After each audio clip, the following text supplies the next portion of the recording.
The election of Helen Zille as chairperson of Federal Council represents a victory for people in the DA who stand diametrically opposed to my beliefs and value system. And I believe those of most of South Africans of all backgrounds. I cannot reconcile myself with a group of people who believe that race is relevant in the discussion of inequality and poverty in South Africa in 2019. I cannot reconcile myself with people who do not see that South Africa is more unequal today than it was in 1994. I cannot reconcile myself with people who fail to realize that we have a patriotic duty to unseat the ANC and save our country before it is too late. With this grouping of people succeeding in their efforts to take over the DA, I have no doubt whatsoever that they will move to collapse these governance arrangements. At the heart of the matter will be the proper agenda that this multi-party that represent executed. I've stood in front of halls filled with upper-income Johannesburg residents, without exception, understand the need to address the unsustainable inequality in our country.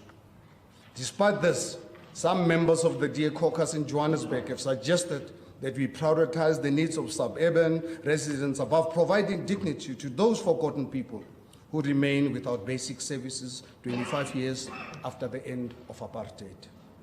It is clear to me that in the same way that the review's conclusions were determined from day one, any process of reviewing this coalition arrangement is similarly predetermined.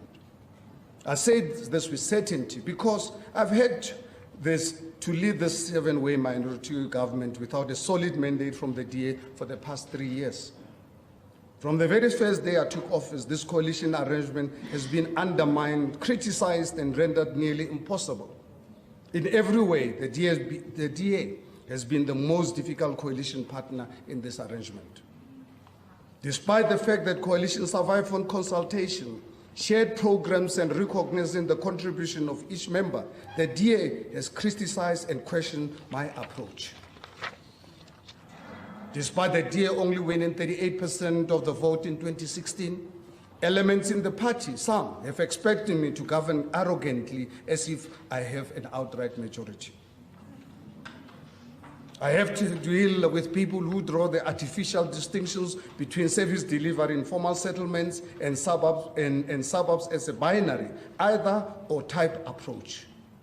I've had to deal with individuals who'd rather spend more time on cutting grass than on fixing our broken and aged infrastructure which threatens disaster in our city. I have to deal with people who do not want me to implement the insourcing program that has benefited over 7,000 families and contained contractual costs merely because it was not DA policy. My response to the DA was, then make it your policy.